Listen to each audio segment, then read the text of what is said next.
Cuando la desesperación te aborda, es difícil decir que no a cualquier tentación que sabes que te ayudará, ¿cierto?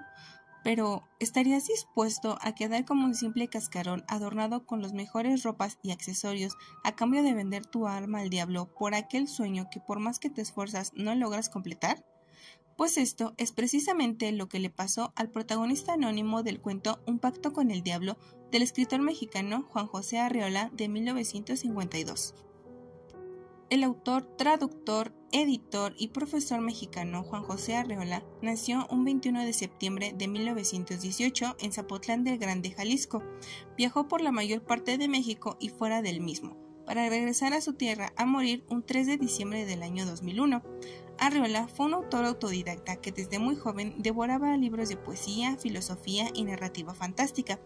A lo largo de su vida desempeñó múltiples oficios, ya que fue encuadernador, panadero y actor de teatro, pero sobre todo fue un narrador apasionado por el lenguaje.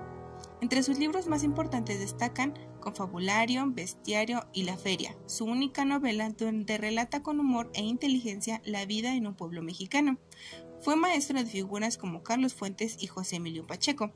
El estilo influido por Kafka y Borges mezcla lo fantástico con lo filosófico y convierte lo cotidiano en algo profundamente revelador, dejándonos a uno de los escritores más ingeniosos, profundos y singulares del siglo XX. El cuento que a continuación analizaremos se titula Un pacto con el diablo, del escritor antes mencionado Juan José Arreola. El cuento Un pacto con el diablo fue publicado por primera vez en 1952 dentro del libro Confabulario, una de las obras más célebres de Arreola. Este cuento forma parte de la literatura fantástica y vanguardista mexicana. Su estilo se caracteriza por el uso de parábola moderna, el lenguaje elegante y una crítica velada hacia la sociedad. Arreola no busca entretener con acciones, sino provocar reflexiones con ideas.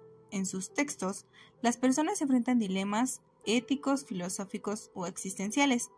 Este en particular nos muestra a un personaje que en su afán de destacar cae en una trampa tentadora, hacer un pacto con el diablo para obtener fama y reconocimiento. El cuento relata cómo un hombre anónimo, en su ambición por destacar y ser admirado, firma un pacto con el diablo. A través de este pacto obtiene acceso a los lujos de la vida moderna, como el dinero, trajes elegantes, viajes, poder social, fama y admiración pública. Se vuelve una figura reconocida, admirado en cines y otros espacios de prestigio. Sin embargo, con el paso del tiempo empieza a sentirse vacío. Se da cuenta de que todo lo que ha ganado es superficial. Su alma ha quedado atrapada en una existencia que ya no le pertenece. El narrador expresa su arrepentimiento, pero reconoce que no puede deshacer lo pactado. El cuento funciona como una crítica simbólica a la vanidad y a la búsqueda desmedida de poder y reconocimiento. El relato cuenta con un narrador autodiegético, es decir, él mismo es el personaje principal, usando la primera persona del singular, lo que genera un tono íntimo y confesional, como si nos estuviera hablando directamente abriéndonos su alma. El tiempo del relato es mixto, ya que comienza desde un presente reflexivo, donde el narrador ya está arrepentido y regresa al pasado para contarnos cómo hizo el pacto y qué consecuencias tuvo.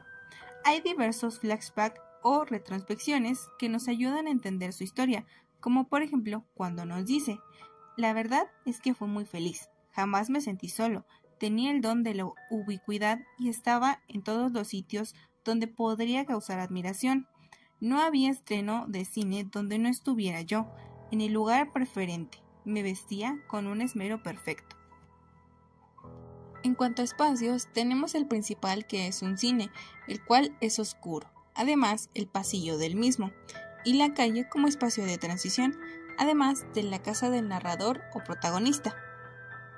En cuanto a nivel narrativo, el cuento tiene un nivel intradiegético, es decir, la historia se cuenta desde adentro y sin relatos adicionales. Todo lo que sabemos es por el protagonista, que es a la vez víctima y testigo de su caída. Ahora bien, a continuación explicaré el análisis actancial según el modelo de Greimas, el cual nos ayuda a entender qué roles desempeñan cada personaje y lo que son las fuerzas dentro de una narración. Primeramente tenemos a lo que se conoce como sujeto, que en este caso es el narrador. el cual emprende la acción, la cual es firmar el pacto para alcanzar el éxito. Después tenemos al objeto, lo cual es la forma, el poder y el éxito, y es aquello que desea conseguir, es decir, su meta. Seguimos con el destinador, el cual es el diablo, ya que ofrece el pacto encarnando la tentación. A continuación se nos presenta el destinatario, el cual es el protagonista y narrador, puesto que es quien recibe los beneficios del pacto. Y como penúltimo punto tenemos al ayudante, que se representa como la desesperación del protagonista por superarse de una u otra manera, llevando a completar el pacto mencionado. Y como último punto tenemos al oponente, el cual se manifiesta como la culpa y el vacío interior. Estas son las fuerzas que lo enfrentan y lo hacen caer en cuenta de su error. Un pacto con el diablo es una obra breve pero inmensamente profunda, que nos recuerda que los tratos más peligrosos no siempre son con seres sobrenaturales, sino con nosotros mismos.